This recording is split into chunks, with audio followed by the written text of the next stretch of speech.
All right, before we jump in, just a quick heads up. This entire analysis is based on the Focus 2025 report from the Norwegian Intelligence Service, and it's put together for educational purposes.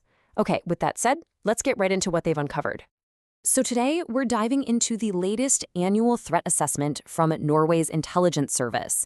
And, it lays out a pretty stark picture of a world where things are getting a lot more tense, the risks are piling up, and a totally new security reality is taking hold. And the report really pulls no punches. It opens with this incredibly direct statement, which sets a serious tone from the get-go. The message is loud and clear. That whole period of relative calm and stability, it's pretty much over. Tensions are only going to climb from here. So, what's really at the heart of this new reality? Well, the first and most pressing challenge the report dives into is Russia. From Moscow's point of view, they're in a direct, long-term conflict with the West, and that's not going to change, no matter how the war in Ukraine ends. Look, for the Kremlin, the war in Ukraine is everything. It's the #1 priority, and the goal hasn't budged one bit. They are determined to win this war on their terms. And that doesn't just mean grabbing territory, it means making sure Ukraine stays out of NATO for good. But this single-minded focus is coming at a price that's, well, it's almost hard to wrap your head around. First up, the human toll. The report estimates that if you add up all the soldiers killed, wounded, captured, or just plain missing, Russia's total losses are over a staggering 600,000. That number alone just shows you the brutal, unbelievable scale of this war. And here's where you can really see the strain on Russia's economic engine. Moscow might be trying to project strength, but the reality is an economy that's actually in recession. A whopping 41% of the entire 2025 federal budget is now going to the military and security. And that money is being pulled straight out of things like welfare, healthcare, and education. The report is very clear. This just isn't sustainable in the long run. So that begs the question, right? If the economy's hurting and sanctions are supposed to be biting, how on earth is the Russian military still getting all the stuff it needs to keep fighting? Well, the answer is a really sophisticated global shell game. To get around sanctions, Russia has built this incredibly slick global network. It all starts with what look like totally legitimate companies in Europe buying up Western technology. Then, those goods get funneled through this complex web of shell companies in Asia to hide where they're really going. And partners like China are playing a huge role in re-exporting all that tech right back to Russia's defense industry. It's a massive, global cat and mouse game. But here's the thing. Russia's war isn't just about Ukraine or dodging sanctions.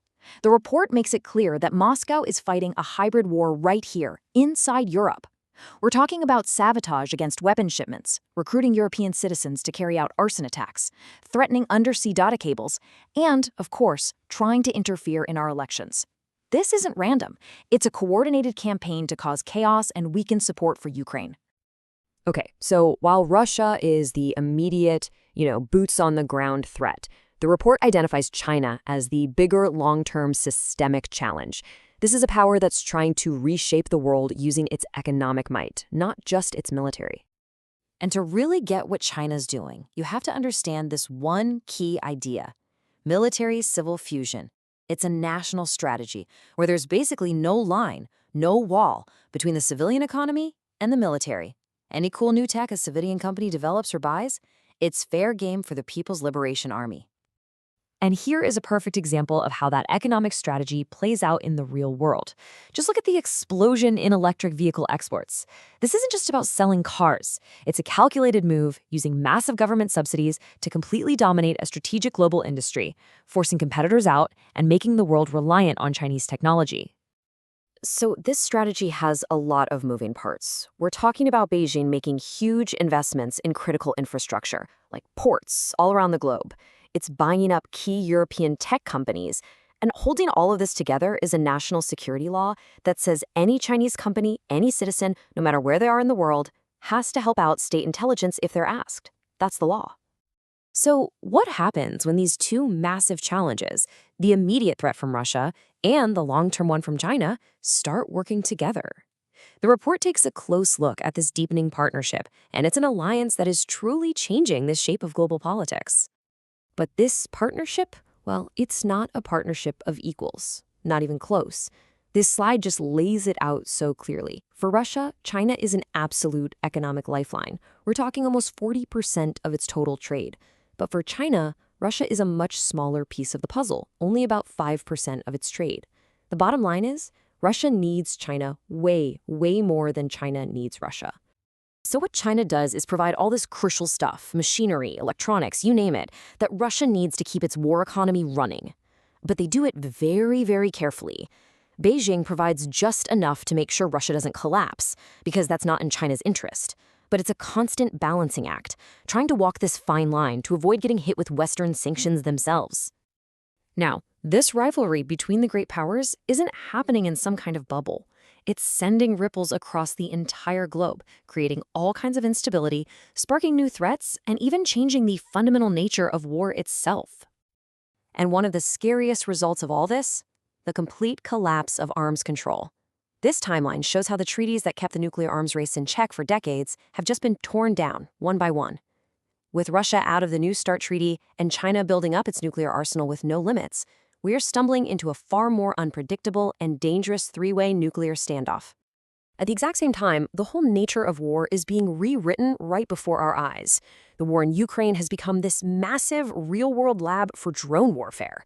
You've got millions of cheap, little drones on the front lines, huge, long-range drones hitting targets hundreds of miles deep, and even unmanned sea drones taking out billion-dollar warships. The pace of change is just breathtaking. And all of this chaos, all this instability, it's created the perfect breeding ground for another threat to make a comeback. The report states that the threat level from Islamist terrorism in the West is now right back where it was in 2017. Groups like ICE and Al-Qaeda are taking advantage of all these conflicts to recruit new members and inspire attacks. So all of this really leads to one massive, fundamental question. The report paints a picture of a world where the line between peace and war has become incredibly blurry. So the final question isn't just for governments, it's for all of us. When your country can be attacked through its economy, its computer networks, and its information, what does national security even mean anymore? And how do we protect it?